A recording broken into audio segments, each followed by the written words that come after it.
The problems with hand-built pianos are that they all are different, and every single one has its own character. And this is also a good thing. It's what makes them unique. It's what makes them different. It's why I like pianos, because even when they are built by machines and robots, as most modern pianos are, there's still variances. The wood can be different, the metal can be different, there are differences. But especially with a piano company like Steinway, where still today the pianos are largely built by hand, this can result in a pretty mixed bag. There are some Steinways that are legendary instruments and that are phenomenal. There is a reason why Steinway has the reputation that they do. But there's also the Steinways that, frankly, just kind of stink and aren't very good. And with most piano companies, it's the smaller and cheaper pianos that usually are the stinkers. Usually the uprights and the smaller grand pianos are the worst instruments. But with Steinway, I find that many of their smaller instruments and upright pianos are actually the ones I like more and that I consistently find to be nice. This isn't always true. I personally very much dislike Steinway 1098 model uprights. I have never found one that I liked. They're just not good. Maybe I'll do a video on one someday if I find one that I like. Or if I find one that I don't like. I don't know. Either way, it'll be fun. But what I have here is the Steinway Model 45 that I found at Music Masters in Kingsport. And although it has a couple of minor issues, it's a great piano. It is wonderful to play. The action feels fantastic for an upright piano. The sound is wonderful, although a little bit out of tune. And it's just a lovely piano to look at. In every way, this is a really lovely piano. And this is not the only upright, small Steinway that I have found that I really liked. I've located one from the 1930s that is even better than this one that I will hopefully get to do a video about in the future. But that will have to wait for another day. Today, we're talking about this.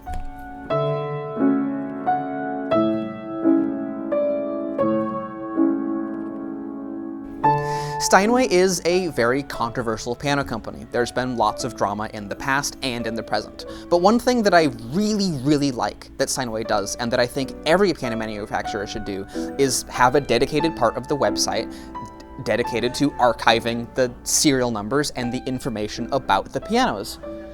Few other companies seem to do this, but Steinway is the one that takes it the most seriously. There's a dedicated webpage for it. You go there, you input the serial number, and they give you everything they know about the piano, including going into as much detail as talking about insurance claims that the instrument may have had. Like, there's a crazy level of detail here.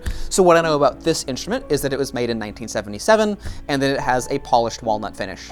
That's all that Steinway mentioned about it on their website, but still, that's pretty cool that this instrument is from 1977. It's pretty old at this point.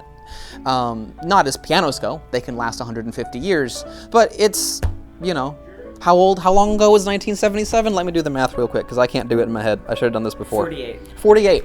Thank you. You're the math guy. This is why I keep you around.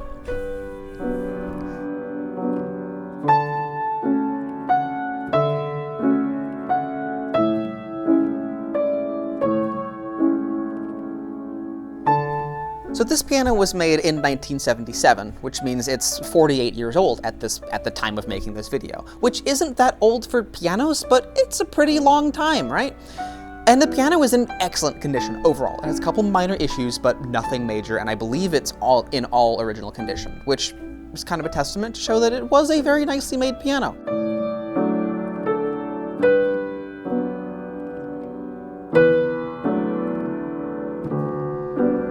There are several things that I like about pianos and that I think everyone would like about a piano.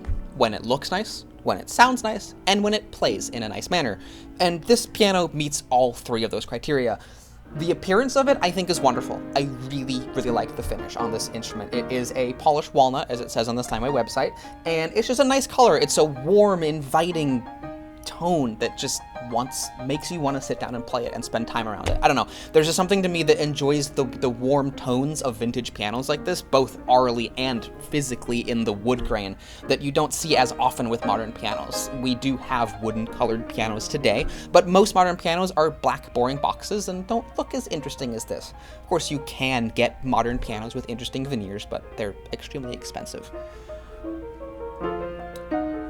I also really love the way this piano plays. The action on this instrument is very, very nice. The only problem I really have with it is that it does get heavier down in the bass, which most pianos do.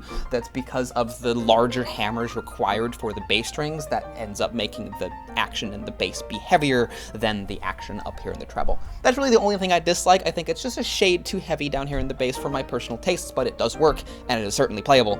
The rest of it feels wonderful. It's very tight, very responsive. It is a little heavy, it's a little firm, but it's very responsive, and it does everything that I asked it to do with ease. It was wonderful to play. And although it is slightly out of tune, there is a tuner coming later today, this piano I think sounds wonderful. I think the tone of it is very warm, very nice, well balanced. Of course, the very low bass is but it's a small upright, and that's gonna be the case with all small uprights. It's just a matter of physics.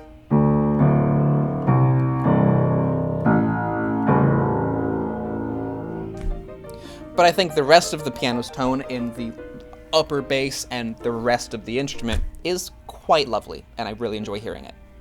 Hopefully you do as well.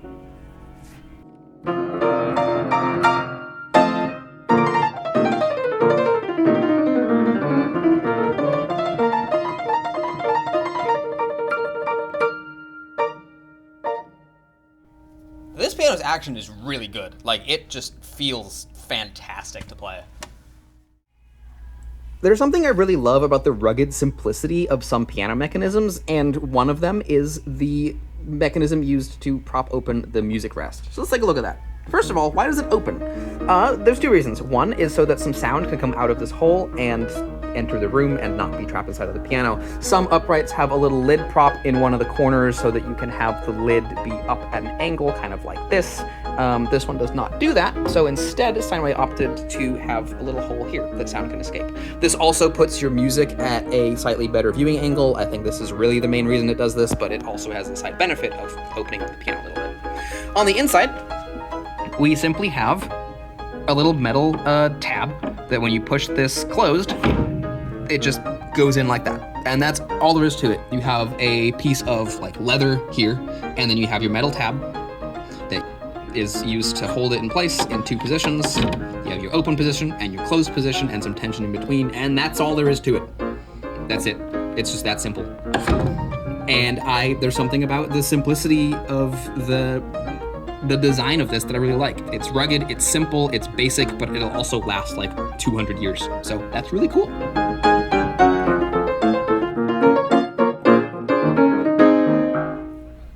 I am easily amused, and I enjoy taking apart pianos, and sometimes I find the process of doing so to be just as interesting as what's actually inside. I don't know, I like seeing the way that piano companies put together their pianos and the way that they come apart, and this one does so very easily. There's two very nice feeling metal clasps here that interface with a couple screws, and then this front panel should just lift right out. How easy is that? I think one of the best things I like about Steinways is how easy they are to take apart. Most of them are just very straightforward like this.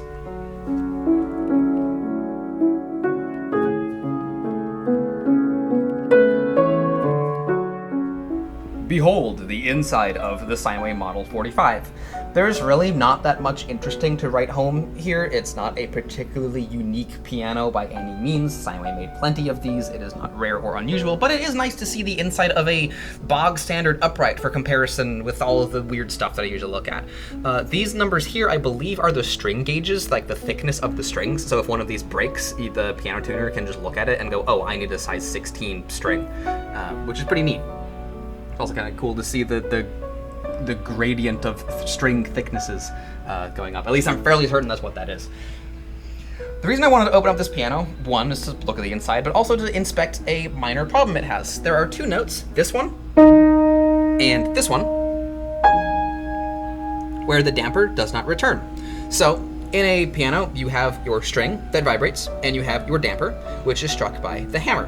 When the hammer comes forward, the damper comes away from the string, allowing it to vibrate, and when you let go of the hammer, it is supposed to come back and rest on the string, just like this. Damper comes up and goes back down. This one doesn't.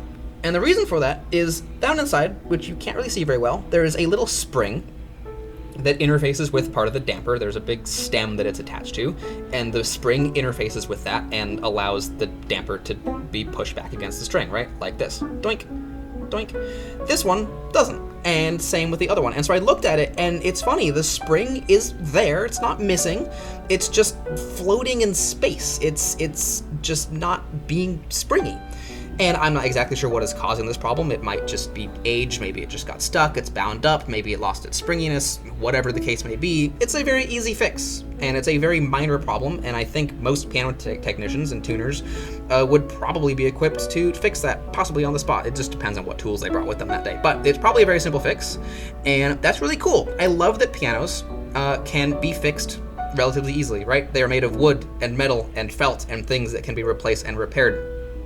And although some might find it to be a disadvantage and an inconvenience that something like this can happen to a piano and that it can break, this would never happen to a digital piano. Like, seriously, it wouldn't. This just wouldn't happen. In 48 years, I'm not sure that a modern digital piano would be working at all. Time will tell. Maybe I'll be wrong. Hopefully I will be. But even if something did go wrong, who knows how to repair it, right? But pianos are made of time-tested materials, wood and felt and metal, that people will be able to work with in 150 years, and plastics and circuitry might not be workable in 150 years. Who knows? If we lose the technology to make them and remanufacture the parts and things like that, a digital piano would be much more difficult to work on in that scenario than an acoustic piano.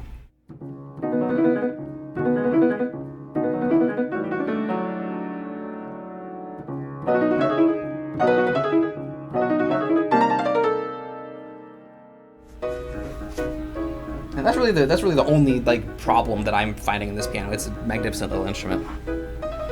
Wonderful little piano.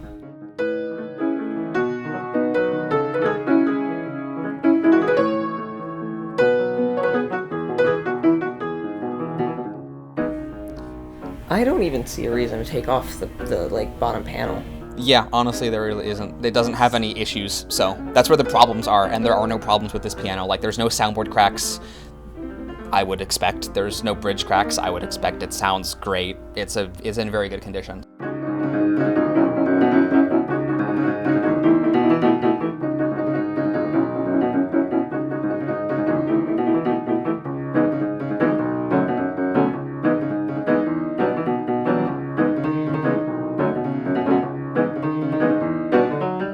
While this is not a low-end or low-tier piano, it is a Steinway & Sons after all, it is also one of their smaller uprights, and uprights in general are less expensive than the grand piano, so this would have been one of the most affordable Steinways in 1977. And I like to think of the little affordable pianos from brands like this that are unexpectedly good as being the little piano that could, right? It's a small little piano. It shouldn't really be incredible, but yet it is nice to play. It's fun and enjoyable, and it's just a great little piano. Although it has a couple of minor problems, I really, really enjoy playing on this piano, and I think it's quite nice. Hopefully it will make somebody very happy for many years to come. I was trying to find pianos in thrift stores and antique shops in Kingsport, and I can't find any. And that's because all of the pianos are here. Every single piano in Kingsport is in this one room. So you know where to find this piano. The information will be in the description. Thank you very much to the folks at Music Masters in Kingsport for letting me show up and making these videos. In the past, I've tried making videos about pianos in stores that have small little problems like this, where it's like, oh, a spring is out of place, and that's all it needs to be fixed. And I've had people say, hey, please don't make a video about this piano, it is imperfect. And there is validity to this, but if you view a piano through the right lens and make a video about highlighting its imperfections and saying, hey, it's easily fixable, and that's what's cool about pianos, is that they are easily fixable. I think that's really cool. So thank you very much to the folks at Music Masters for allowing me to be open and honest in these videos. It's really nice. Thank you to the viewers like you who watch these videos and make them possible. Without you, I wouldn't be doing this at all. I would just be thinking about pianos and slowly going insane. Some would say I already am. Thank you very much to those of you who make these videos possible. We'll go find more cool pianos in videos to come. So subscribe, stay tuned, unlike this piano, sorry, and I'll see you in the next video. Thank you for watching.